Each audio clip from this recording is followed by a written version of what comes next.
আমি তোমাদেরকে এক ভাই হিসেবে তোমাদেরকে আমি উপদেশ দিচ্ছি, আমি তোমাদেরকে পরামর্শ দিচ্ছি, আমি তোমাদের দৃষ্টি আকর্ষণ করে সতর্ক করছি, খবরদার উম্মতের আলেম সমাজ যখন কোনো একটা বিষয়ে একমত হয়ে যাবে, দুনিয়ার কোনো কারণে কোনো স্বার্থের কারণে, কোনো বিদ্বেষের কারণে, কোনো কারণে অন্ধ হয়ে উম্মতের আলেমদের সম্মিলিত সিদ্ধান্তের বিরুদ্ধে তুমি দাঁড়াবে না।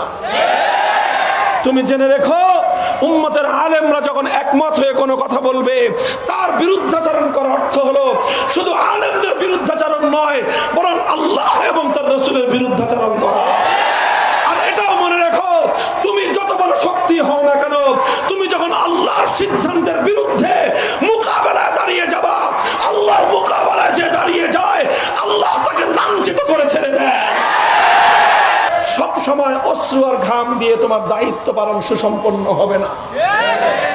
কখনো কখনো এমন সিচুয়েশন তৈরি হবে, তখন তোমার দিকে লক্ষ লক্ষ উম্মত তাকিয়ে থাকবে যে দেখি এবার ওই আলেম, ওই হুজুর হকের ঝান্ডাটা সমুন্নত রাখতে পারেন কিনা। তোমার দিকে তাকিয়ে থাকবে গোটা বিশ্ববাসী, তোমার দিকে তাকিয়ে থাকবে গোটা দেশবাসী, তোমার দিকে তাকিয়ে থাকবে গোটা উম্মত। তুমি যদি একটু সামান্য নতি স্বীকার করো, আল্লাহর দ্বীনের ঝান্ডা নত হয়ে যাবে। খবরদার, ওই সিচুয়েশনে শুধু অশ্রু আর ঘাম দিয়ে কাজ হবে না। প্রয়োজনে আল্লাহর দ্বীনের ঝান্ডা সমুন্নত রাখবার জন্য বুকের তাজা রক্ত দিতে হলে রক্ত দেওয়ার জন্য প্রস্তুত থাকতে হবে।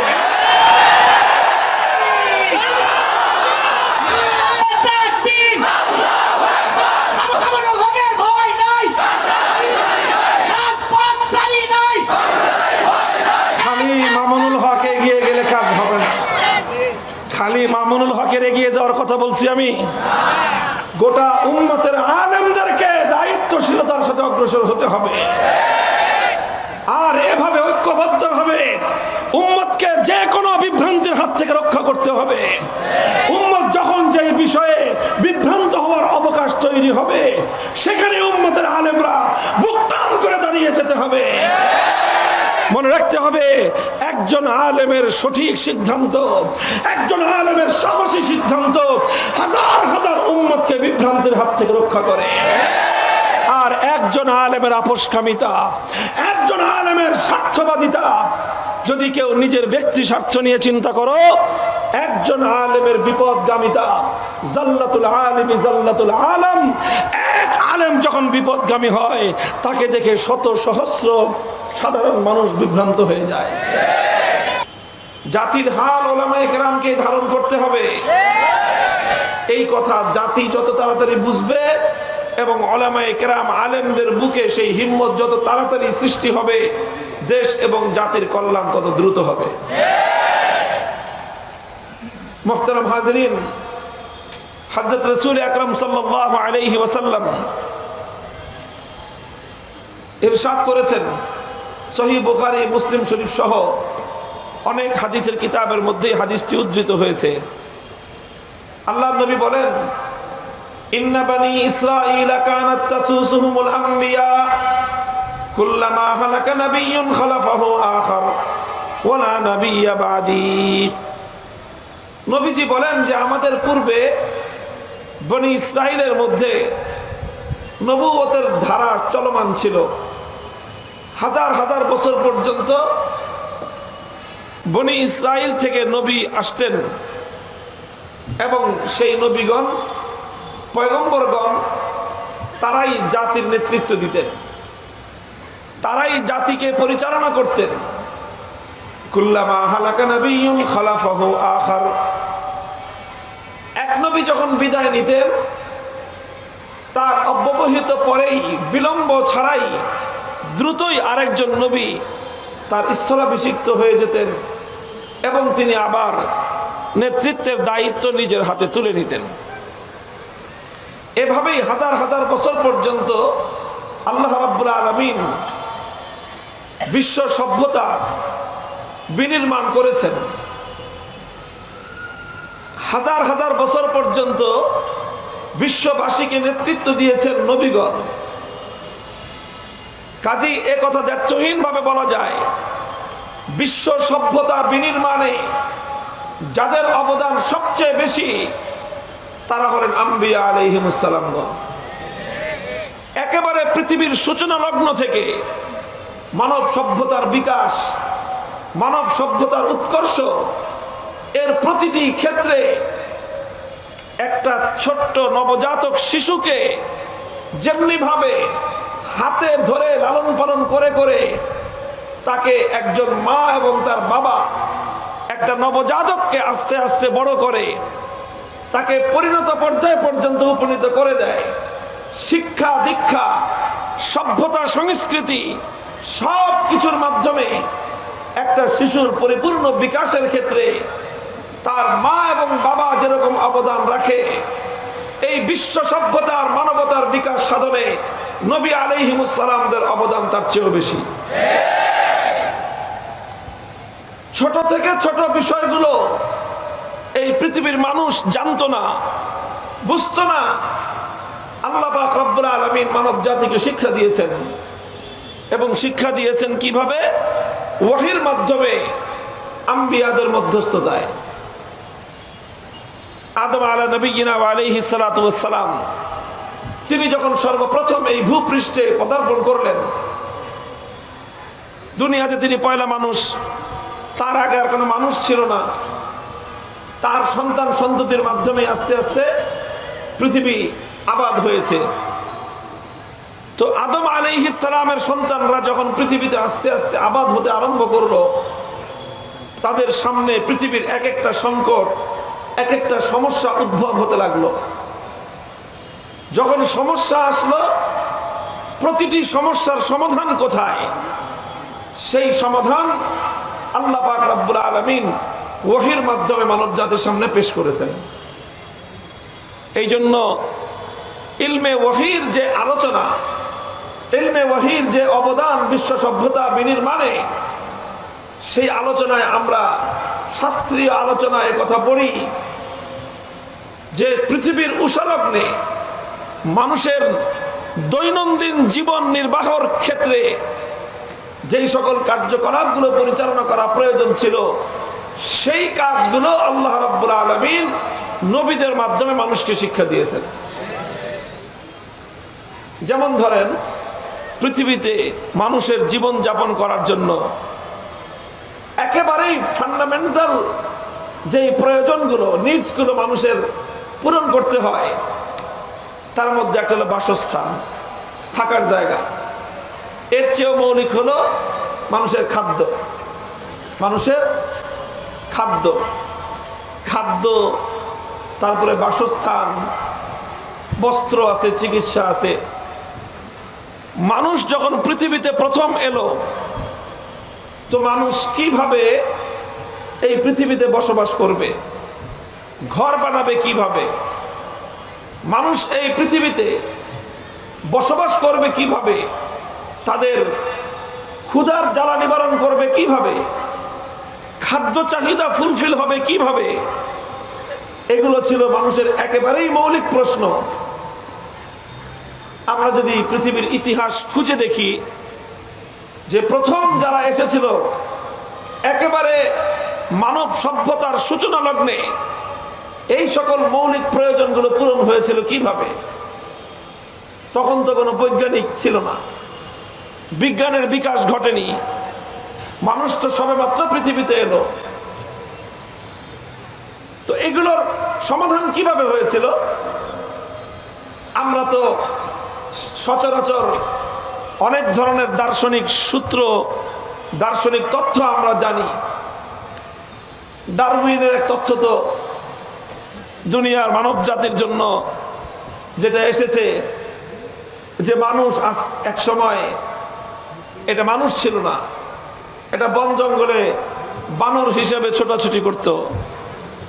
তারপরে সেই বানর বাদরামি করতে করতে যখন চূড়ান্ত পর্যায়ে পৌঁছে গেল, তখন বিভিন্ন পাহাড় থেকে পাহাড়ে লাফালাফি করতে করতে, আর ওই লাফালাফি করার সময় পাহাড়ের পাথরের ঘষায় ঘষায়, জঙ্গলের মধ্যে এক গাছের ডাল থেকে আরেক গাছের ডালে লাফালাফি করার সময় ওই গাছের ডালের ঘষায় ঘষায় এক সময় বানরের লেজটা খসে পড়ে গেছে।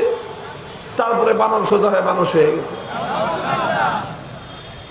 এই যে একটা দর্শন যে মানুষ কিভাবে তৈরি হলো, তারপরে মানুষ কিভাবে তার প্রাথমিক চাহিদাগুলো পূরণ করলো, আমরা আমাদের জাতীয় শিক্ষা বোর্ডের শিক্ষাক্রমের যেই সকল বই পুস্তক আছে সেখানে আমরা ক্লাস 6-7 এই সমস্ত বইয়ের মধ্যে আরো নিচে থেকে 4-5-এরও আদিম যুগের মানুষ কিভাবে জীবন জীবিকা নির্বাহ করত এই ধরনের অনেক গল্প আমাদেরকে সেখানে পড়ানো হয়।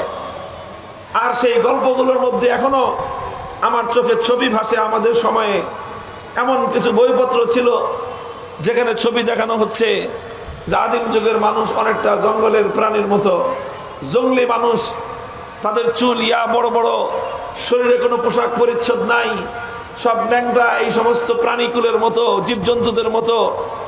এরপরে এরা পাথর নিয়ে সামনে বসে আছে। এই জাতীয় নানা ধরনের এরকম একটা চিত্র আমাদের সামনে তুলে ধরা হয়, যে মানুষের জীবনটা কেমন ছিল।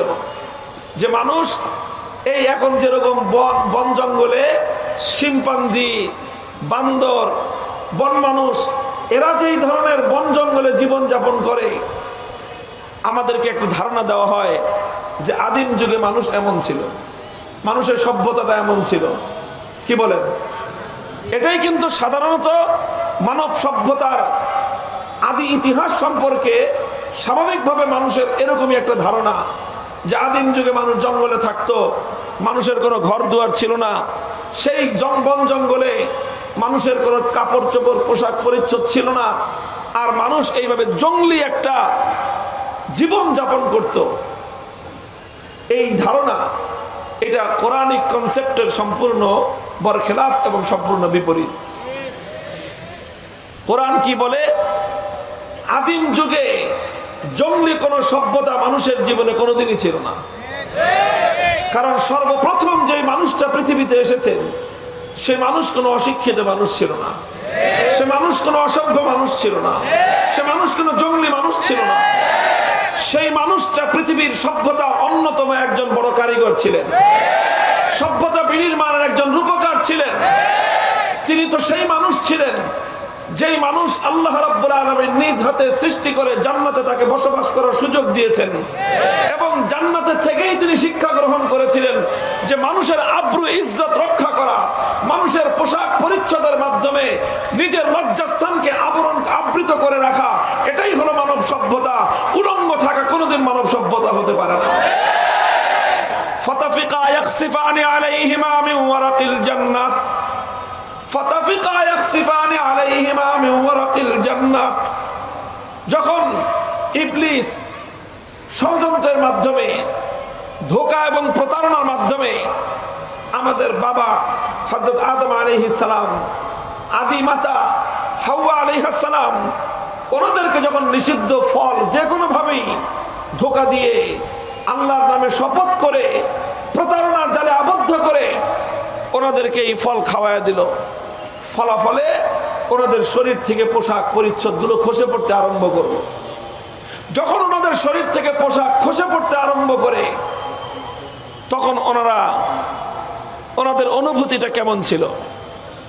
আমাদের আদি বাবা মা যখন ওনাদের শরীর থেকে এই সকল কাপড় চোপড় গুলো খসে পড়তে আরম্ভ করলো, ওনাদের অনুভূতিটা কি ছিল? ওনাদের অনুভূতিটা ছিল চূড়ান্ত লজ্জাশীলতার অনুভূতি। আজ এই একবিংশ শতাব্দীর সভ্য সমাজে একজন সভ্য ভদ্র, একজন লজ্জাবতী নারী এবং একজন লজ্জা এবং হায়া সম্পন্ন একজন পুরুষ যেরকম যতটা লজ্জা অনুভব করে, আদম এবং হাওয়া আলাইহিস সালামের লজ্জার অনুভব তার চেয়েও বেশি ছিল। যেই মুহূর্তে ওনাদের শরীর থেকে কাপড় খসে পড়তে আরম্ভ করলো, এক মুহূর্ত বিলম্ব করেননি ওনারা অন্য কোনো পদক্ষেপ নেওয়ার আগেই কেন খসে পড়তেছে, কি হবে এর পরিণাম, ভবিষ্যতে কিভাবে এ থেকে পরিত্রাণ পাওয়া যাবে, এগুলো সব ছিল ওনাদের দীর্ঘমেয়াদী চিন্তা।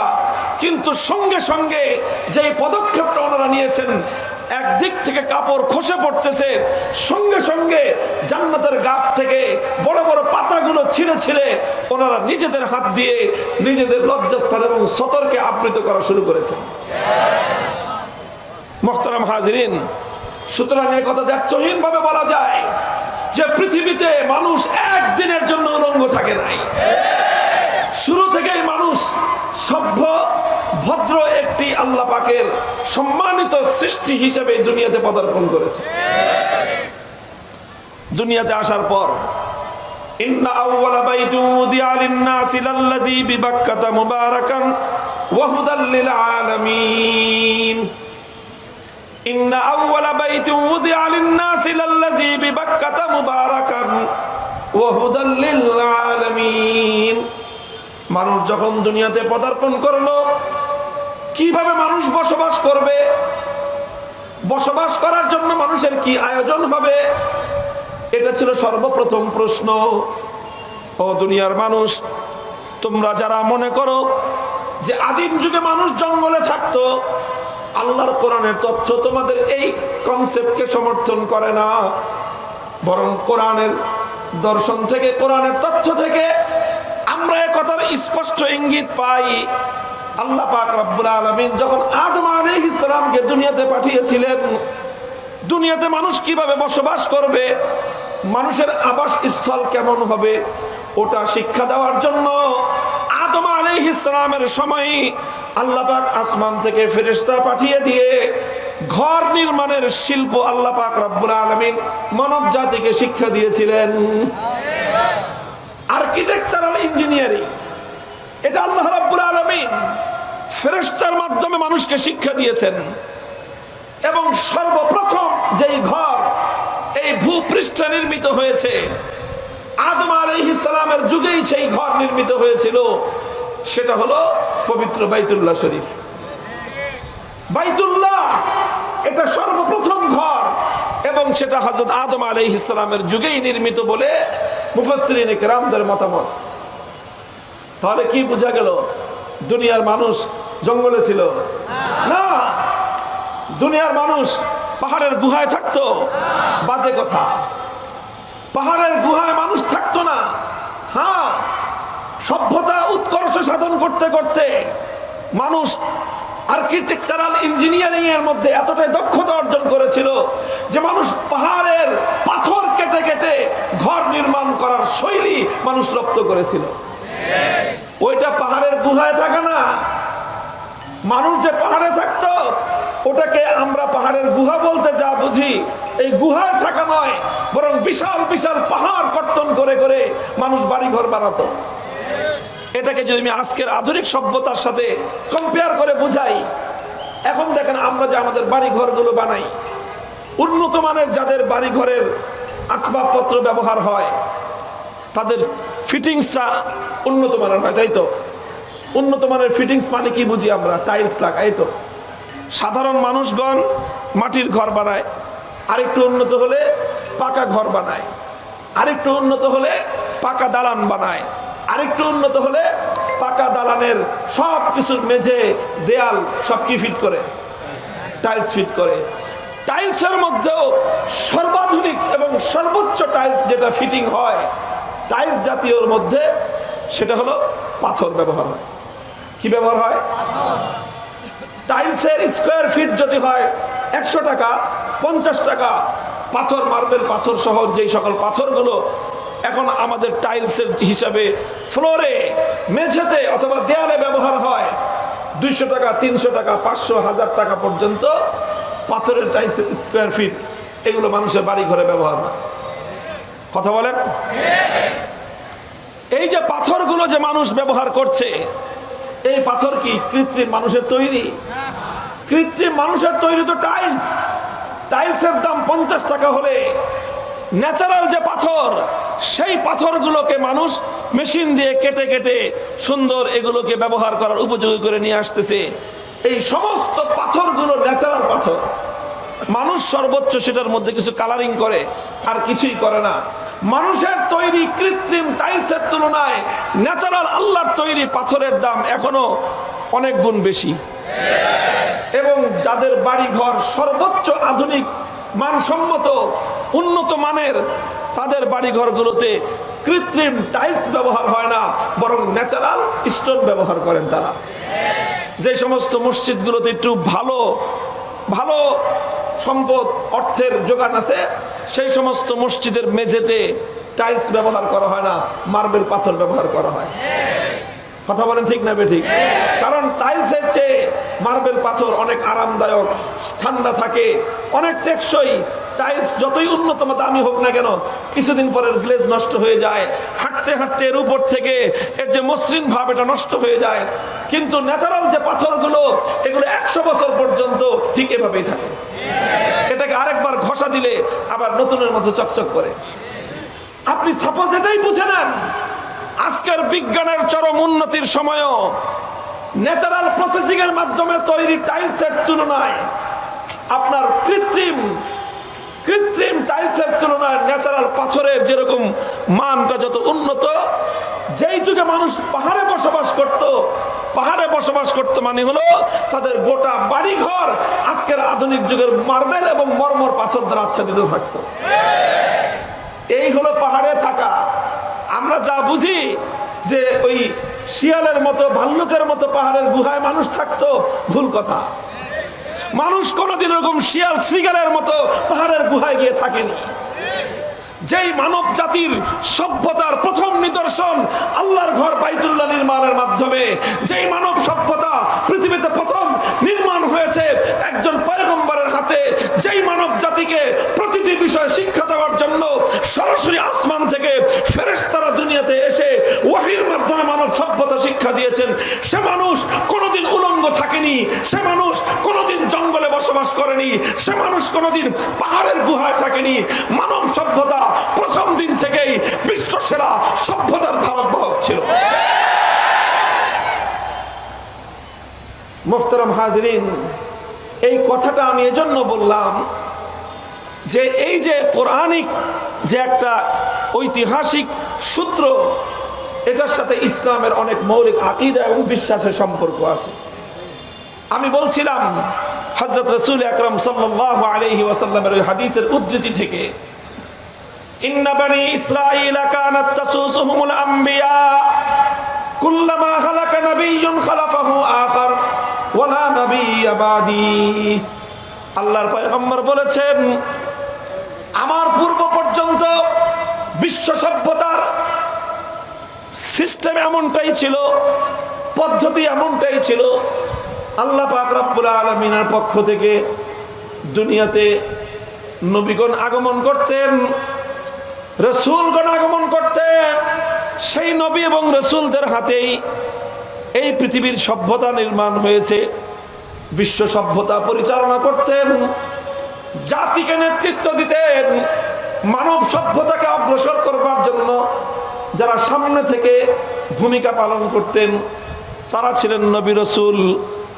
একজন নবী যখন দুনিয়া থেকে বিদায় নিতেন, খালাফাহু আখার, আল্লাহর নবী বলতেছেন কোন ধরনের কাল বিলম্ব ছাড়া মানব জাতিকে আল্লাহ পাক রব্বুল আলামিন নেতৃত্বহীন রাখতেন না। সঙ্গে সঙ্গে আরেকজন নবী আল্লাহর পক্ষ থেকে প্রেরিত হতেন। নতুন নবী এসে পুরাতন নবীর জায়গায় তিনি আবার জাতির হাল ধরতেন, জাতিকে তিনি পরিচালনা করতেন। নবীজি বলেন, এই ধারা চলছে হাজার হাজার বছর ধরে। আস্তে আস্তে আমি হলাম আল্লাহর পয়গম্বর, আল্লাহর নবী হিসেবে এখন আমি হলাম উম্মতের নেতৃত্বের অধিকারী, আমি এই জাতির পরিচালক। তবে কথা হলো এই, ওয়া আনা খাতামুন নাবিয়্যিন ওয়া লা নাবিয়্যা বাদি, আমি হলাম সর্বশেষ নবী, আমি হলাম সর্বশেষ নবী, আমার পরে আর কোন নবী আসবে না। আমাদের নবী আখেরি নবী, শেষ নবীর পরে আর কোন নবী আসবে না। এটা ইসলামের গুরুত্বপূর্ণ একটা বিশ্বাস, একটা আকীদা, ঈমানের আকীদা। এই আকীদা বিশ্বাস করা প্রত্যেক মুমিনের জন্য জরুরি। মনে করতে হবে শেষ নবীর পরে আর কোন নবী নাই, নবী আসবেন না। আল্লাহ পাক রব্বুল ইজ্জত আমাদের নবীকে যেই নবুয়ত দান করেছেন, সেই নবুয়তের সবচেয়ে বড় বৈশিষ্ট্য হলো খতমে নবুয়ত। আল্লাহ পাক রব্বুল আলামিন আমাদের নবীকে খতমে নবুয়তের সিংহাসন দান করেছেন। এই সিংহাসনে একমাত্র তিনি উপবেশন করেছেন। তিনি ছাড়া এই খতমে নবুয়তের সিংহাসনে দ্বিতীয় আর কারো বসবার অধিকার নেই। আল্লাহর নবীর পরে পুরা উম্মতের জিম্মাদারি, দায়িত্ব আর কর্তব্য হলো যারা আখেরি নবীর উম্মত, যারা নবীজিকে ভালোবাসে, যারা নবীজির হাত থেকে হাউজে কাউসারের পেয়ালা পান করার আশা রাখে, যারা নবীর শাফাআত নিয়ে জান্নাতে যাওয়ার জন্য আশায় বুক বেঁধে আছে, প্রত্যেক উম্মতের দায়িত্ব আর কর্তব্য হলো নবীর অবর্তমানে নবীর খতমে নবুয়তের সিংহাসনকে হেফাজত করা। কোন কুলাঙ্গার, কোন চোর, ডাকাত, ভণ্ড, প্রতারক, মিথ্যাবাদী, দাজ্জাল, প্রতারক যদি এই খতমে নবুয়তের সিংহাসনে বসবার চেষ্টা করে, তাহলে তার অপবিত্র হাত থেকে এই সিংহাসনের গৌরব রক্ষা করা মুমিনদের ঈমানি জিম্মাদারি। এজন্য কাদিয়ানি, প্রসঙ্গক্রমে বলছি আমি, কাদিয়ান, ভারতের কাদিয়ান নামক স্থানে জন্মগ্রহণকারী গোলাম আহমদ কাদিয়ানি নামে যেই ভণ্ড, প্রতারক, মিথ্যাবাদী, নরকের কীট তৈরি হয়েছিল, সে নিজেকে নানাবিধ দাবি নিজের জীবনে করেছিল। তার মধ্যে সবচেয়ে বড় ভয়ঙ্কর যেই দাবি সে করেছিল, সে নিজেকে নবী বলে দাবি করেছিল। আরো অনেক দাবি সে করেছে। এই জন্য পুরা উম্মতে মুসলিমা, সারা মুসলমানদের ঐক্যবদ্ধ যেই প্ল্যাটফর্ম রয়েছে ওআইসি, আমরা জানি ওআইসি অর্গানাইজেশন অফ ইসলামিক আপনার কান্ট্রিজ, ওআইসির ফিকহ বোর্ড আছে, ধর্মীয় বিষয়ে সিদ্ধান্ত দেওয়ার সারা পৃথিবীব্যাপী মুসলমানদের ঐক্যবদ্ধ প্ল্যাটফর্ম আছে। এই প্ল্যাটফর্মে 4 মাযহাবের ইসলামিক স্কলাররা আছেন। 4 মাযহাবের বাইরেও আহলে হাদিস, সালাফি, এই সকল থটের যারা স্কলার আছেন তারাও সেখানে অন্তর্ভুক্ত আছেন। এরপর তাদের সম্মিলিত সিদ্ধান্ত হলো, যারা কাদিয়ানের মতবাদে বিশ্বাস করে, যারা গোলাম আহমদকে অনুসরণ করে, তারা অমুসলিম এবং কাফের। সন্দেহের কোনো অবকাশ নেই, কারণ তারা খতমে নবুয়তের অস্বীকারী। এখন কাদিয়ানীরা নতুন ধোঁকাবাজি আর প্রতারণা করে। একটা প্রতারণা করে হলো এই, তারা নিজেদের নাম রেখেছে আহমদিয়া মুসলিম জামাত। কি নাম রেখেছে? আহমদিয়া মুসলিম জামাত। তো আহমদিয়া নাম বললেই ধর্মপ্রাণ সাধারণ মুসলমানদেরকে ধোঁকা দেওয়া সহজ হয়। কয় ভাই দেখো, এই তো আমরাও তো আহমদ মুহাম্মদ আমাদের নবীর নাম, আমরা তো সেই নবীর আহমদিয়া নবীর অনুসারী হিসাবে আমরা কাজ করতেছি। এটা তারা বোঝাবার চেষ্টা করে। আসলে তাদের যে আহমদিয়া মুসলিম জামাত, এই আহমদ নবী মুহাম্মদ রাসূল সাল্লাল্লাহু আলাইহি ওয়াসাল্লাম নন।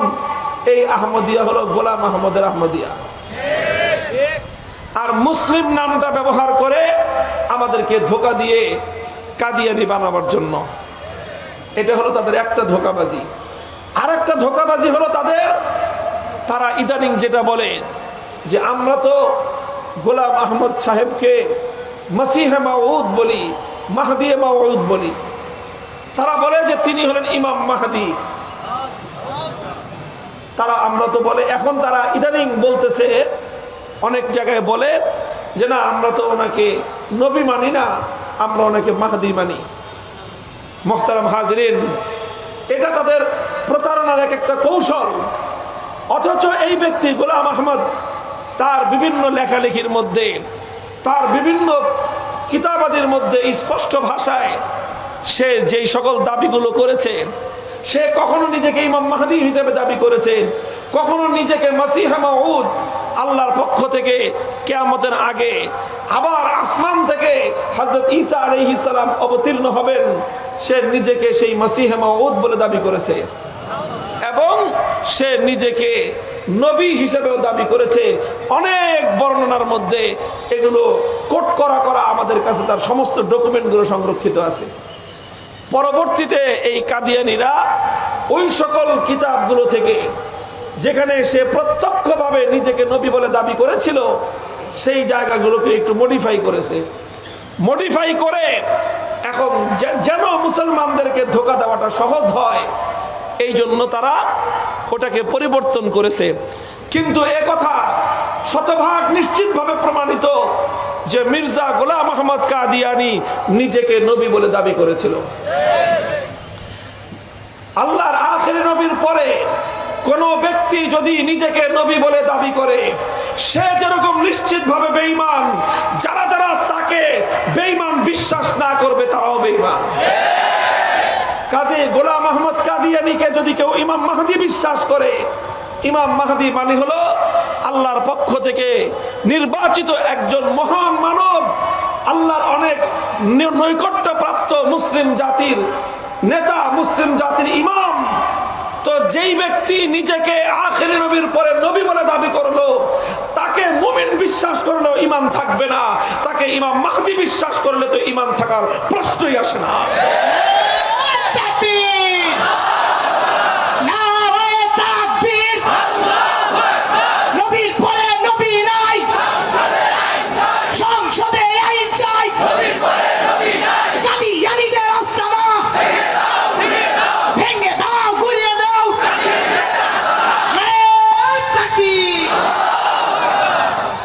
মুহতারাম হাজিরিন, কথাটা এজন্য বললাম, আমরা আমাদের কাছে বিভিন্ন পরিসংখ্যান আছে, আমাদের কাছে বিভিন্ন অ্যানালাইটিক্যাল রিপোর্ট আছে, আমাদের কাছে সারা বাংলাদেশের বিভিন্ন মহলে মহলে তারা এখন নানা কৌশলে কাদিয়ানী এই মতবাদের প্রচার ঘটাচ্ছে।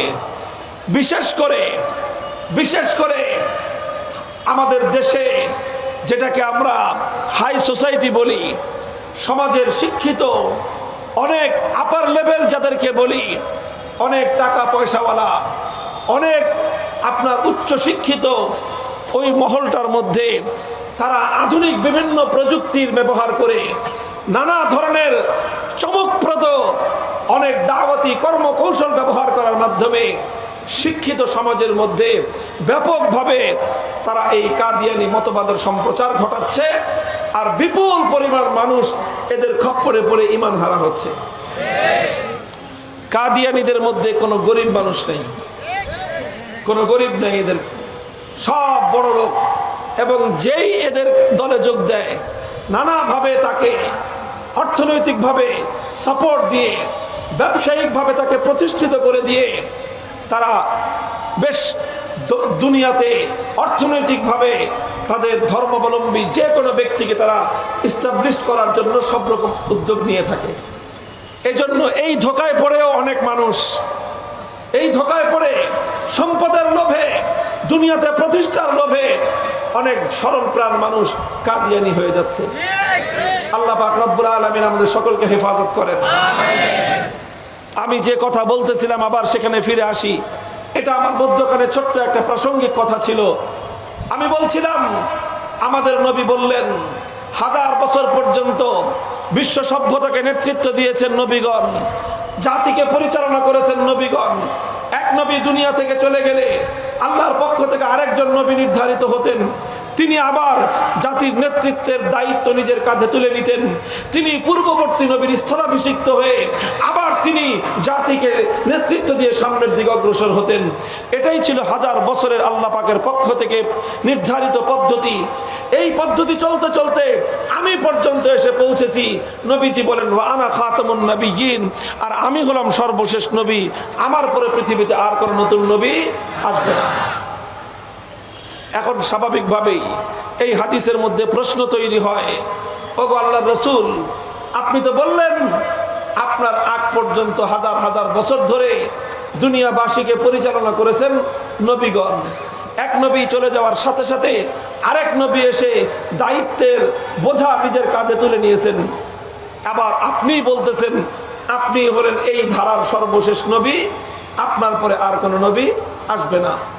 স্বাভাবিকভাবেই এখানে প্রশ্ন জাগে, তাহলে আপনার পরে এই বিশ্ববাসীর হাল ধরবে কে? আপনার পরে আপনার এই উম্মতকে পথ দেখাবে কে? আপনার পরে আপনার এই উম্মতকে সঠিক পথে পরিচালিত করবে কে? এই একটা প্রশ্ন এই হাদিসের মধ্যে জাগ্রত হয়। রাসূল আকরাম সাল্লাল্লাহু আলাইহি ওয়াসাল্লাম এই প্রশ্নের জবাব দেওয়ার জন্য আরেকটা হাদিস ইরশাদ করেছেন। সেই হাদিসটা আমাদের মধ্যে বহুল প্রচলিত সুপ্রসিদ্ধ হাদিস। আল্লাহর নবী বলেন, আল উলামা ওয়ারাসাতুল আম্বিয়া, আল উলামা ওয়ারাসাতুল আম্বিয়া ওয়া ইন্নাল আম্বিয়া লাম ইউওয়ারিসু দিনারাও ওয়ালা দিরহামা ইন্নামা ওয়ারাসুল ইলম ফামান আখাযাহু আখাযা বিহাজ্জিন ওয়াফির। আল্লাহর নবী বলেছেন, আমার মাধ্যমে নবুয়তের দুয়ার বন্ধ হয়ে যাচ্ছে। পৃথিবীতে কিয়ামত পর্যন্ত আর কোন নতুন নবী আসবে না। তবে এই যে শূন্যতা সৃষ্টি হচ্ছে, এই যে মানুষকে নেতৃত্ব দেওয়ার, মানুষকে পরিচালনা করার যে মহান জিম্মাদারি, এটা কে ধারণ করবে? এই যে একটা শূন্যতা তৈরি হলো, আল্লাহর নবী বলেন এই প্রশ্নের জবাব আর এই শূন্যতা পূরণের ব্যবস্থা হলো এই, আমার পরে আর কোন নতুন নবী না আসলে কি হবে? আমার পরে উম্মতের পক্ষ থেকে নবীদের নবুয়তের উত্তরাধিকারী হিসেবে উম্মতের আলেম সমাজ নবীদের জিম্মাদারি তারা পালন করবে। নতুন কোন নবী আসবে না, তবে আলেমগণ নবীদের উত্তরাধিকারী হবেন। নতুন কোন নবী আল্লাহ পাক রব্বুল আলামিন প্রেরণ করবেন না। তবে উম্মত এরা কোন দিশেহারা হবে না, উম্মত পথ হারা হবে না, উম্মত নেতৃত্ব শূন্য হবে না। কারণ কি? কারণ নবী না আসলে কি হবে? নবীদের জায়গায় উম্মতের হাল ধরবার মতো, উম্মতের দায়িত্ব নেয়ার মতো, উম্মতকে সঠিক পথ নির্দেশনা দেওয়ার মতো পয়গম্বরদের পক্ষ থেকে তাদের উত্তরাধিকারীগণ আলেম সমাজ এই দায়িত্বের বোঝা তারা নিজেদের কাঁধে তুলে নিবে। মুহতারাম হাজিরিন, হযরত শাইখুল হাদিস আল্লামা আজিজুল হক নব্বরাল্লাহু মারকাদাহু এই বাংলাদেশে জন্ম নেওয়া শতাব্দীর একজন শ্রেষ্ঠ সন্তান, হাদিস শাস্ত্রের কিংবদন্তি মহাপুরুষ বলা যায় যাকে। দীর্ঘ ৬০ বছর পর্যন্ত যিনি হাদিসের অধ্যাপনা করেছেন, সহিহ বুখারী শরীফকে যারা গভীর অধ্যবসায়ের মাধ্যমে এর মাহাত্ম্য অনুভব করতে পেরেছিলেন, আমাদের এই শতাব্দীর মধ্যে একজন শ্রেষ্ঠ ব্যক্তি ছিলেন শাইখুল হাদিস আল্লামা আজিজুল হক রহমতুল্লাহি আলাইহি। তিনি এই হাদিসের আলোচনা করতে গিয়ে বলতেন, এই যে আল্লাহর নবী যে বললেন আল উলামা ওয়ারাসাতুল আম্বিয়া, আলেমগণ হলেন নবীদের ওয়ারিস, আলেমগণ হলেন নবীদের উত্তরাধিকারী। এই হাদিসটিকে আমরা সাধারণত আলেমদের মর্যাদা আর আলেমদের ফজিলত বর্ণনার ক্ষেত্রে এই হাদিসটি আমরা আলোচনা করে থাকি। কিন্তু তিনি বলতেন যে না, এই হাদিসের মধ্যে আলেমদের মর্যাদার ফজিলতের কথা বর্ণনা করা হয়নি, বরং এই হাদিসের মধ্যে প্রকৃত অর্থে উম্মতের আলেম সমাজের দায়িত্ব এবং কর্তব্যের কথা আলোচনা করা হয়েছে। এই হাদিসের মধ্যে আল্লাহ রাসূল সাল্লাল্লাহু আলাইহি ওয়াসাল্লাম দুটি বার্তা দিয়েছেন, দুটি মেসেজ আল্লাহর নবী দিয়েছেন। আমি আমার আলোচনার শেষ লগ্নে এসে এই দুটি বার্তা আপনাদের সামনে ব্যাখ্যা করে আলোচনার রীতি টানব। আল্লাহর নবী এই হাদিসের মাধ্যমে উম্মতের দুইটি শ্রেণীর কাছে দুটি বার্তা রেখে গেছেন, উম্মতের দুটি শ্রেণীর কাছে দুটি মেসেজ দিয়েছেন। এক নম্বর বার্তা হলো যারা উম্মতের সাধারণ জনগণ, সাধারণ জনগণ অর্থ যারা গায়রে আলেম, যারা আলেম না, আমি তাদেরকে মিন করছি। আবার তাদেরকে সাধারণ জনগণ বলাতে প্লিজ কেউ মাইন্ড করবেন না, আমি একটা ক্লাসিফিকেশন করছি। যদি মানুষকে আমি, উম্মতকে যদি আমি ইলমের দিক থেকে দুই ভাগে ভাগ করি, এক ভাগ হলো যারা আলেম, আরেক ভাগ হলো যারা আলেম না। এই তো নাকি? আপনি যে কোনো ভাবে মানুষকে তো ক্লাসিফিকেশন করতে পারেন, মানুষকে দুই ভাগে ভাগ করতে পারেন। তো ঠিক এরকম একটা বিভাজন যদি এভাবে করি যে উম্মতের মধ্যে দুটি শ্রেণী, একটা শ্রেণী হলো আলেম সমাজ, আরেক শ্রেণী যারা আলেম না। আলেম না, এর মধ্যে অশিক্ষিত মানুষও আছে, এর মধ্যে শিক্ষিত মানুষও আছে। এখন যারা শিক্ষিত, জাগতিক শিক্ষা অর্জন করেছেন, দুনিয়ার জ্ঞান বিজ্ঞান কলা কৌশল অনেক কিছু যারা শিখেছেন, তাদেরকে আলেম না এই কথা বলাতে তারা মাইন্ড করবেন না। কারণ এখানে আলেম শব্দকে আমি আক্ষরিক অর্থে নিচ্ছি না, এবং ইসলাম আলেম শব্দটাকে আক্ষরিক অর্থে নেয়নি। ইসলাম আলেম শব্দকে একটি পারিভাষিক অর্থে নিয়েছে, এবং সেই পারিভাষিক অর্থটা কি? সেই পারিভাষিক অর্থ হলো শুধুমাত্র নলেজ আর কিছু শিক্ষা থাকলে একজন মানুষকে আলেম বলা হয় না। পারিভাষিক অর্থে একজন আলেম বলা হয় তাকে যার নিকট কোরআন এবং হাদিস ভিত্তিক আসমানি ওয়াহির ইলম একটা মিনিমাম লেভেলের থাকে, তাকেই কেবল আলেম বলা যায়। হ্যাঁ, জাগতিক অনেক শিক্ষা আছে যেটা ওহী ভিত্তিক শিক্ষা নয়, যেটা আল্লাহর কোরআন এবং নবীর সুন্নাহ ভিত্তিক শিক্ষা নয়। ওই শিক্ষাতে অনেক মানুষ হায়ার এডুকেটেড হতে পারে, এটা আমার এই কথার সাথে ডিফার করে না। যাই হোক, আমি বলছি যে তাহলে আমি যদি যারা গায়রে আলেম, তাদের মধ্যে অশিক্ষিত মানুষ থাকতে পারে, শিক্ষিত মানুষ থাকতে পারে, ব্যবসায়ী আছে, পেশাজীবী আছে, রাজনীতিবিদ আছে, আমলারা আছে, প্রশাসনের কর্মকর্তারা আছে, বড় বড় মন্ত্রী মিনিস্টার এমপি সবাই এই এক শব্দের মধ্যে আছে, তারা হলো গায়রে আলেম। তারা কি? অর্থাৎ আলেম না, নন আলেম। এই নন আলেম শ্রেণীর প্রতি আল্লাহর নবীর একটা বার্তা আছে এই হাদিসের মধ্যে।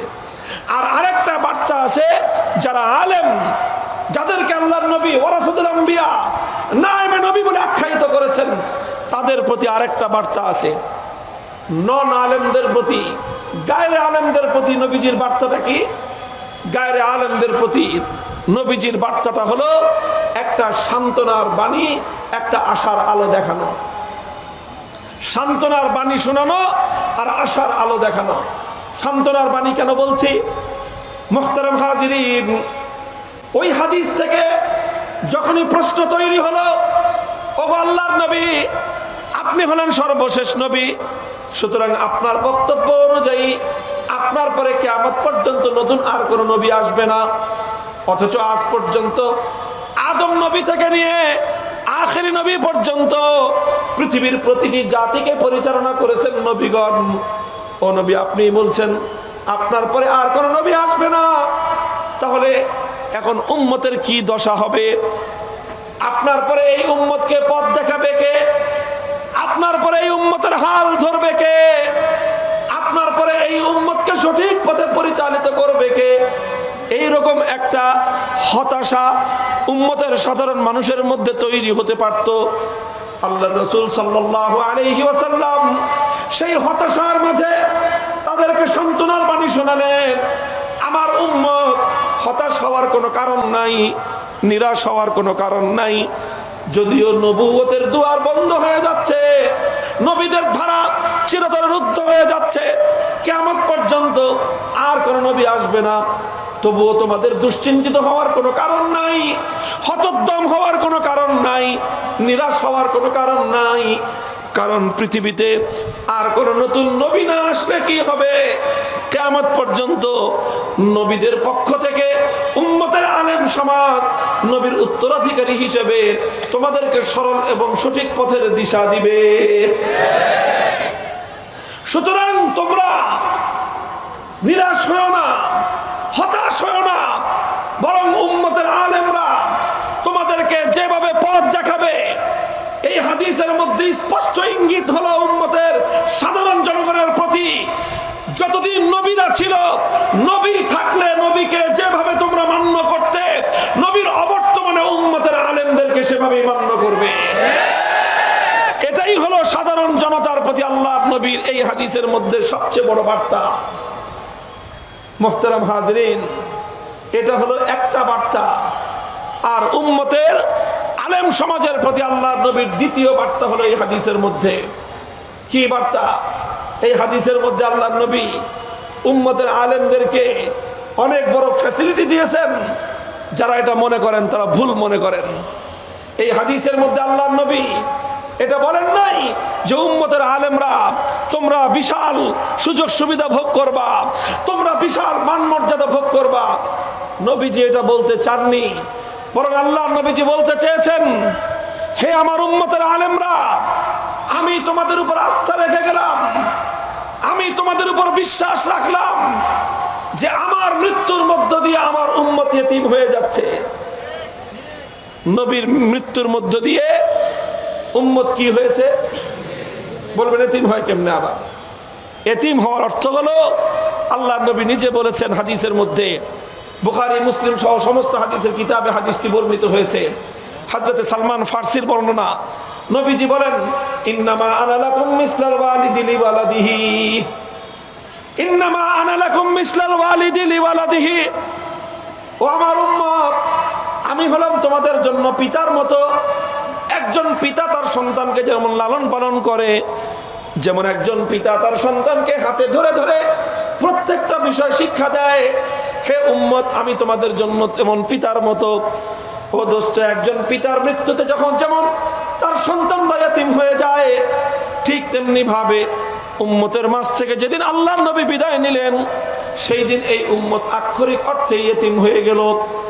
আল্লাহর নবী উম্মতের আলেম সমাজকে লক্ষ্য করে বলে গেলেন, হে উম্মতের আমার আলেমরা, হে উম্মতের আলেমরা, নায়েবে নবী, আমি তোমাদের কাছে আমার এই ইয়তীম উম্মতকে আমানত রেখে গেলাম, আমার এই ইয়তীম উম্মতকে আমি তোমাদের হাতে সুপুর্দ করে গেলাম।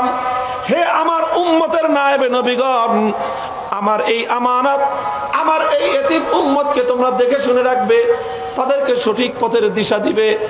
খবরদার, খবরদার, তোমরা যদি এই দায়িত্ব পালনে ব্যর্থ হও, তোমরা যদি আমার উম্মতকে সঠিক পথ নির্দেশনা না দাও, তোমরা যদি আমার উম্মতকে সঠিক পথে পরিচালিত করতে ব্যর্থ হও, কিয়ামতের দিন আমি আল্লাহর হাবিবের কাছে উম্মতের এক একজন আলেম তোমাকে আসামির কাঠ গড়ায় দাঁড়িয়ে আমাকে জবাবদিহি করতে হবে।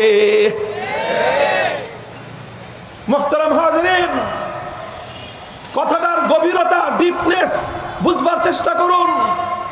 ছোট্ট একটা প্র্যাকটিক্যাল দৃষ্টান্ত দিয়ে আমি আপনাদের সামনে, হযরত শাইখুল হাদিস রাহমাতুল্লাহি আলাইহি এই ধরনের দৃষ্টান্ত দিয়ে হাদিস ব্যাখ্যা করতেন, আমি অনেকবার শুনেছি। তার সেই আবেগের, হৃদয়ের আবেগ মাখা সেই কথাগুলো আজও আমার কর্ণকুহরে প্রতিধ্বনিত হয়। একটা দৃষ্টান্ত দিতেন তিনি, জীবন সায়ান নিয়ে আলোচনাটা খুব বেশি করতেন। বলতেন যে, মনে করেন একজন পিতা মৃত্যু শয্যায় শায়িত, যে কোনো কারণে তার আর বেশি দিন সে বাঁচবে না, এটা সে অনুভব করতেছে, হয় কি হয় না এরকম?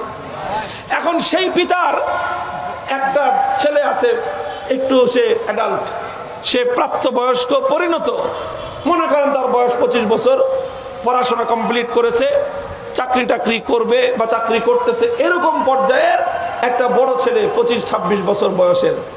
আর ওই বাবারই আরো কয়েকটা ছোট ছোট ছেলে মেয়ে আছে, কোনটার বয়স 8 বছর, কোনটার বয়স 10 বছর, কোনটার বয়স 12 বছর, ছোট ছোট কয়েকটা ছেলে মেয়ে আছে। আর একটা ছেলে কি পরিণত প্রাপ্ত এবং পরিপূর্ণ একেবারে ভালো অবস্থায়। এখন বাবা যখন বুঝতেছে যে আমি যে কোনো সময় আমার শেষ নিঃশ্বাস চলে যাবে, তিনি সব ছেলেগুলোকে ডাকলেন, বড় ছেলেটাকেও ডাকলেন, ছোট ছেলে পেলেগুলোকে ডাকলেন, ডেকে এবার সবাইকে বলতেছে, ছোট ছেলেগুলোর হাত ধরছে, 3টা ছেলের হাত ধরে, 3 ছেলের হাত ধরে, বড় ছেলেটার হাত আরেক হাতে ধরে, 3টা ছেলের হাত বড় ছেলের হাতে তুলে দিয়ে এবার বাবা উপরে নিচে 2 হাত রেখে বলতেছে, প্রথমে ছোট ছেলেগুলোকে বলতেছে যে, দেখো আমি দুনিয়াতে হয়তো থাকবো না, আমি তোমাদেরকে তোমাদের বড় ভাইয়ের হাতে তুলে দিয়ে গেলাম, আমার অবর্তমানে তোমরা তোমাদের বড় ভাইকে বাবার মতো শ্রদ্ধা করবা, বাবার মতো মেনে চলবা। এটা একটা কথা বললেন ছোট ছেলেগুলোকে লক্ষ্য করে, খবরদার বড় ভাইয়ের সাথে কখনো বেয়াদবি করবা না, তার কথার অমান্য করবা না। আর বড় ছেলেটাকে বললেন যে, দেখো বাবা, তুমি বড় হয়েছো, বুঝবান হয়েছো, তোমাকে আমি আমার এই ছোট ছোট সন্তানগুলো তোমার হাতে দিয়ে গেলাম, আমি এই আশা নিয়ে মৃত্যুবরণ করতেছি যে আমার অবর্তমানে আমার এই এতিম সন্তানগুলোকে তুমি দেখে রাখবা, তুমি কখনোই তুমি তাদেরকে ছেড়ে যাবা না, আমার অবর্তমানে পিতার অভাব যেন তারা তোমার দ্বারা যেন পূর্ণ হয়, তুমি এই কাজটা করবা। এই হলো দুজনকে দুই রকম কথা বললেন। ছোটদেরকে বললেন বড় ভাইকে বাবার মতো শ্রদ্ধা করবা, আর বড় ভাইকে বললেন ছোট ভাইদেরকে সন্তানের মতো দেখে রাখবা। আমার অবর্তমানে যেন তারা তোমার কাছ থেকে পিতৃ স্নেহ পায়, তোমার কাছ থেকে যেন পিতার ভূমিকাটা পায়। মুহতারাম হাজিরিন, এই যে দৃষ্টান্তটা দিলাম, এটা কি একেবারে অবাস্তব না? এমন অসংখ্য ঘটনা আমাদের সমাজে আছে। এবার বলেন, এই রকম একজন পিতার মৃত্যুর পরে বড় সন্তানটার দায়িত্ব কি দাঁড়ায়, আর ছোট সন্তানদের করণীয় কি দাঁড়ায়? বড় সন্তানের দায়িত্ব দাঁড়ায় হলো এই যে পিতার অন্তিম এই আদেশকে পালন করার জন্য, পিতার অন্তিম এই ওসিয়তকে পালন করার জন্য নিজের জীবনের অনেক আরাম আয়েশের গলায় তাকে ছুরি চালাতে হবে। সে 2 দিন পরে বিয়ে করে, বড় লোকের ঘরের মেয়ে বিয়ে করে শ্বশুর বাড়িতে গিয়ে আরাম আয়েশে থাকবে। এই যদি হয় বড় ছেলের চরিত্র, দুনিয়া তাকে থুতু দিবে, বলবে যে বাবার গাদ্দার সন্তান তুই বেটা। তার দায়িত্ব কি দাঁড়াবে? সে নিজের জীবনের ব্যক্তিগত অনেক আরাম আয়েশকে কোরবানি করে দিবে। বাপ থাকলে সে হয়তো তাড়াতাড়ি বিয়ে করে নিজের স্ত্রীকে নিয়ে সে আলাদা সেটেল সংসার কায়েম করত, নিজের ঘর নিজে সাজাতো। কিন্তু এখন বাবার অবর্তমানে সে শুধুমাত্র নিজের ঘর, নিজের ব্যক্তিগত সংসার নিয়ে সে চিন্তা করবে না। সে যদি বাবার সুসন্তান হয়ে থাকে, সে নিজের সুখের চেয়েও বেশি ছোট ভাইদের সুখ এবং স্বাচ্ছন্দ্যের কথা সে আগে চিন্তা করবে। এমন দৃষ্টান্ত নাই? অনেক বড় ভাইয়েরা আছেন এরকম, শুধুমাত্র বাবার অবর্তমানে ছোট ছোট ভাইদের মুখের দিকে তাকিয়ে নিজের জীবনের অনেক অর্জনকে বিসর্জন দিয়েছেন, অনেক সম্ভাবনাকে তারা গলা টিপে হত্যা করেছেন, নিজের অনেক অর্জনকে তারা দুপায়ে তুলেছেন শুধুমাত্র একটা তৃপ্তির জন্য যে বাবার অসম্পন্ন কাজ আমি সম্পন্ন করতে পেরেছি। মুহতারাম হাজিরিন, হে উম্মতের আলেম সমাজ, হে উম্মতের উলামায়ে কেরাম, আর হে উম্মতের সাধারণ জনগণ, সেম এই দৃষ্টান্তটা আল্লাহর নবী এই হাদিসের মাধ্যমে আমাদের মাঝে স্থাপন করে গেলেন। যারা আলেম না তারাও মনে করেন নবীর সন্তানের মতো, যারা আলেম তারাও নবীর সন্তানের মতো। পার্থক্য হলো যারা আলেম না তারা ছোট ভাই, যারা আলেম তারা বড় ভাই। বলবেন আলেমরা তো বয়সে কম। ভাই, এটা বয়সের ব্যবধান নয়। এখানে আমি বয়সের বড় ছোট বলছি না, এখানে আমি বলছি আসমানি ওহীর ইলমের দিক থেকে বড় ছোট। তাহলে যারা আলেম তারা আসমানি ওহীর ইলম বক্ষে ধারণ করবার কারণে তুমি আজ বড় ভাইয়ের জায়গায়। যারা আসমানি ইলম নিজের বক্ষে ধারণ করতে পারোনি, তোমরা হলো আল্লাহর নবীর কলিজার টুকরা, ছোট ছোট সন্তান, নবীর পেয়ারা উম্মত। তোমরা, তোমাদের প্রতি নবীজির মমতা বেশি, তোমাদের প্রতি নবীজির ভালোবাসা বেশি। এবার নবীজি তোমাদেরকে আলেমদের হাতে সুপর্দ করে গিয়েছেন, আলেমদেরকে বলে গেছেন আমার অবর্তমানে বাবার মতো দেখে রাখবা, আর ছোটদেরকে বলে গেছেন আমার অবর্তমানে উম্মতের আলেমদেরকে নবীর মতো বাবার মতো করে শ্রদ্ধা করবা। হিসাব পরিষ্কার, কথাটা এই জায়গা আসেন, কোনো কনফ্লিকশন থাকবে না, উম্মতের আলেমদের প্রতি কারো কোনো অভিযোগ থাকবে না, উম্মতের উলামায়ে কেরামের প্রতি কারো কোনো বিদ্বেষ থাকবে না, এবং উম্মতের আলেমদের পক্ষেও এক মুহূর্তের জন্য নিজেদের দায়িত্ববোধ ভুলে থাকবার অবকাশ থাকবে।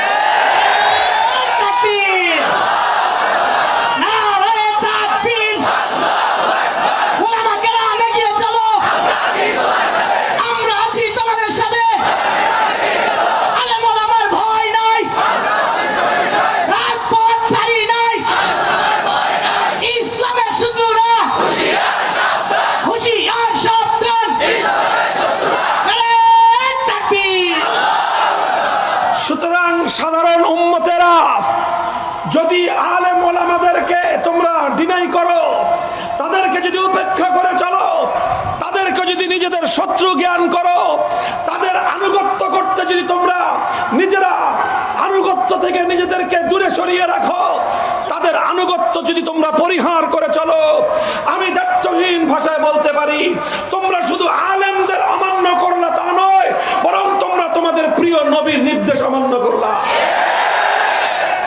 ছোট ছেলেরা যদি বাবার অবর্তমানে বড় ভাইকে না মানে, তাহলে শুধু বড় ভাইকে অমান্য করলো তা নয়, বরং পিতার অন্তিম ওসিয়তকে অমান্য করলো।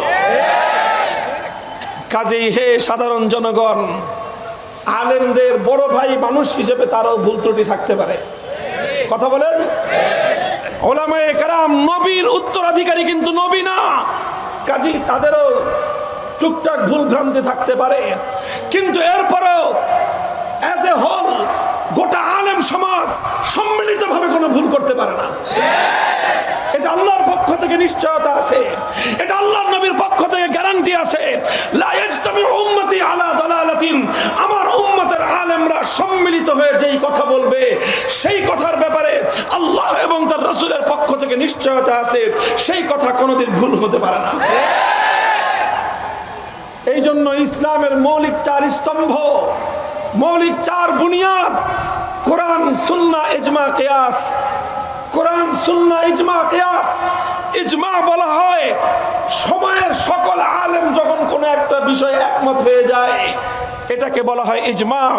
আর ইজমা যখন কোনো বিষয়ে সাব্যস্ত হয়, কোনো একটা বিষয়ে যখন উম্মতের সকল আলেম একমত হয়ে যায়, সেই মতটা শুধু আলেমদের মত থাকে না, যেই বিষয়ের উপর সমস্ত আলেমরা একমত হয়ে যায় সেটাই ইসলামের মত হয়, সেটাই আল্লাহর সিদ্ধান্ত হয়। কাজী হে উম্মতের সাধারণ জনগণ, আমি তোমাদেরকে এক ভাই হিসেবে তোমাদেরকে আমি উপদেশ দিচ্ছি, আমি তোমাদেরকে পরামর্শ দিচ্ছি, আমি তোমাদের দৃষ্টি আকর্ষণ করে সতর্ক করছি, খবরদার, উম্মতের আলেম সমাজ যখন কোনো একটা বিষয়ে একমত হয়ে যাবে, দুনিয়ার কোনো কারণে, কোনো স্বার্থের কারণে, কোনো বিদ্বেষের কারণে, কোনো কারণে অন্ধ হয়ে উম্মতের আলেমদের সম্মিলিত সিদ্ধান্তের বিরুদ্ধে তুমি দাঁড়াবে না। তুমি জেনে রেখো, উম্মতের আলেমরা যখন একমত হয়ে কোনো কথা বলবে, তার বিরুদ্ধাচরণ করার অর্থ হলো শুধু আলেমদের বিরুদ্ধাচরণ নয়, বরং আল্লাহ এবং তার রাসূলের বিরুদ্ধাচরণ করা। আর এটাও মনে রেখো, তুমি যত বড় শক্তি হও না কেন, তুমি যখন আল্লাহর সিদ্ধান্তের বিরুদ্ধে মোকাবেলায় দাঁড়িয়ে যাবা, আল্লাহর মোকাবেলায় যে দাঁড়িয়ে যায়, আল্লাহ তাকে লাঞ্ছিত করে ছেড়ে দেয়।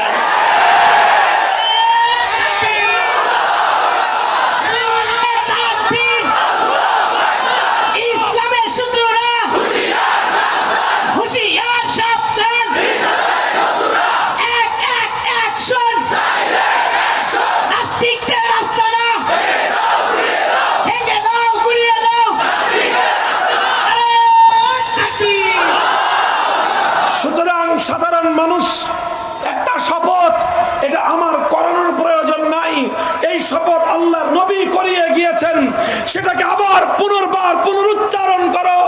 সেটা হলো সমস্ত আলেম ওলামা যখন একমত হয়ে কোনো সিদ্ধান্ত ঘোষণা করবেন, সমস্ত আলেম যখন কোনো বিষয়ে একমত হয়ে যাবে, সেই বিষয়টা আমার যতই অপছন্দের হোক না কেন, সেই বিষয়টা আমার রাজনৈতিক মতাদর্শের ভিন্ন মত হতে পারে, আমি যদি ইমানদার হয়ে থাকি, সব কিছুর ঊর্ধ্বে উম্মতের উলামায়ে কেরামের ঐক্যবদ্ধ সিদ্ধান্তকে আমি প্রাধান্য দিব।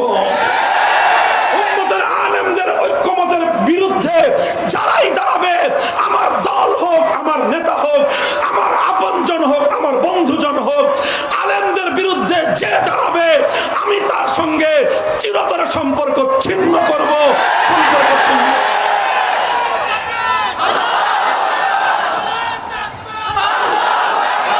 এটাই ইসলামের নির্দেশনা, এটা আল্লাহর কোরআনের হুকুম।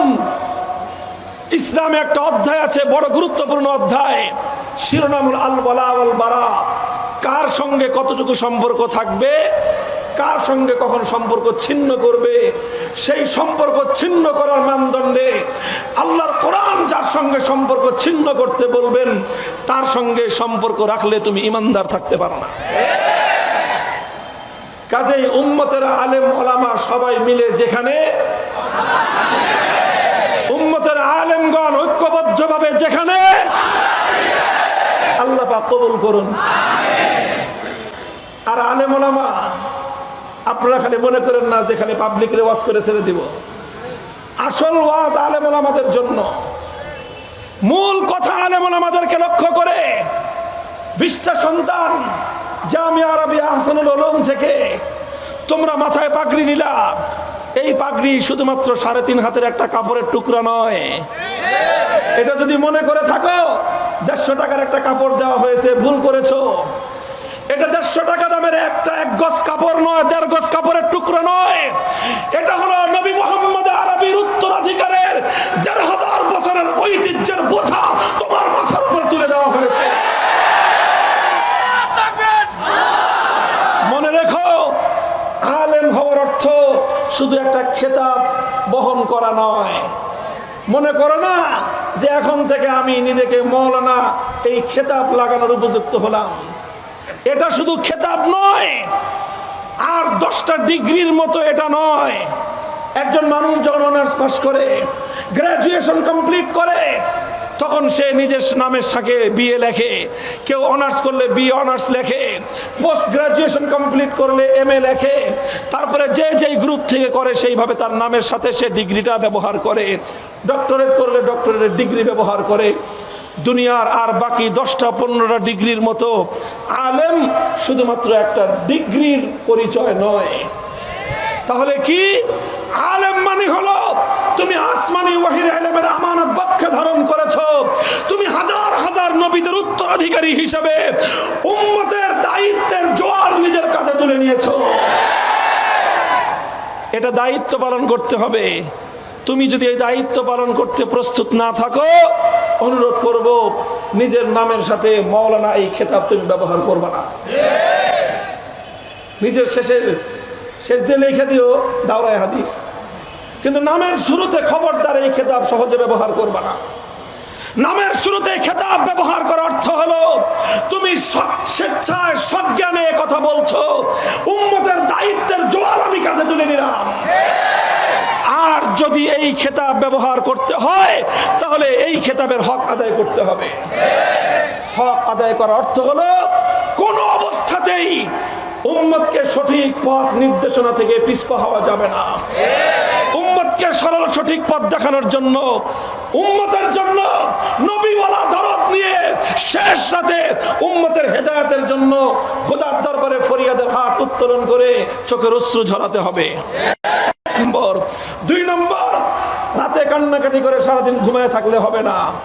রাত ভোর থেকে রাত পর্যন্ত এই উম্মতের সরল এবং সঠিক পথটাকে কণ্টক মুক্ত রাখবার জন্য মাথার ঘাম পায়ে ফেলতে হবে। এভাবে রাতের অন্ধকারে চোখের অশ্রু, দিনের আলোতে গায়ের ঘাম, এই দুটো ঝরিয়ে ঝরিয়ে দায়িত্ব পালন করতে হবে। আর মনে রাখবে, সব সময় অশ্রু আর ঘাম দিয়ে তোমার দায়িত্ব পালন সুসম্পন্ন হবে না। কখনো কখনো এমন সিচুয়েশন তৈরি হবে তখন তোমার দিকে লক্ষ লক্ষ উম্মত তাকিয়ে থাকবে যে দেখি এবার ওই আলেম, ওই হুজুর হকের ঝান্ডাটা সমুন্নত রাখতে পারেন কিনা। তোমার দিকে তাকিয়ে থাকবে গোটা বিশ্ববাসী, তোমার দিকে তাকিয়ে থাকবে গোটা দেশবাসী, তোমার দিকে তাকিয়ে থাকবে গোটা উম্মত। তুমি যদি একটু সামান্য নতি স্বীকার করো, আল্লাহর দ্বীনের ঝান্ডা নত হয়ে যাবে। খবরদার, ওই সিচুয়েশনে শুধু অশ্রু আর ঘাম দিয়ে কাজ হবে না। প্রয়োজনে আল্লাহর দ্বীনের ঝান্ডা সমুন্নত রাখবার জন্য বুকের তাজা রক্ত দিতে হলে রক্ত দেওয়ার জন্য প্রস্তুত থাকতে হবে।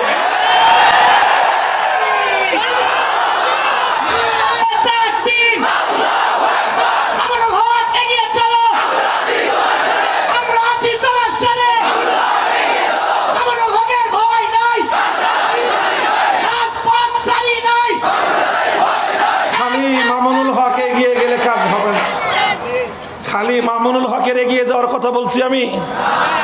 গোটা উম্মতের আলেমদেরকে দায়িত্বশীলতার সাথে অগ্রসর হতে হবে। আর এভাবে ঐক্যবদ্ধভাবে উম্মতকে যে কোনো বিভ্রান্তির হাত থেকে রক্ষা করতে হবে। উম্মত যখন যে বিষয়ে বিভ্রান্ত হওয়ার অবকাশ তৈরি হবে, সেখানে উম্মতের আলেমরা বুক টান করে দাঁড়িয়ে যেতে হবে।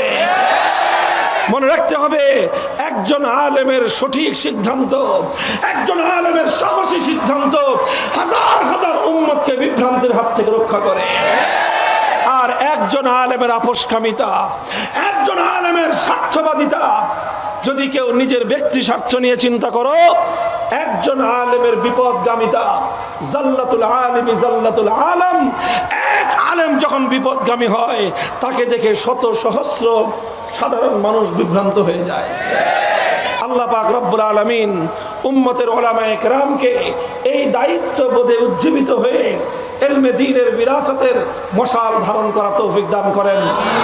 উম্মতের সাধারণ জনতাকে এভাবেই উলামায়ে কেরামকে সর্ব অবস্থায় আনুগত্য করার তৌফিক দান করেন।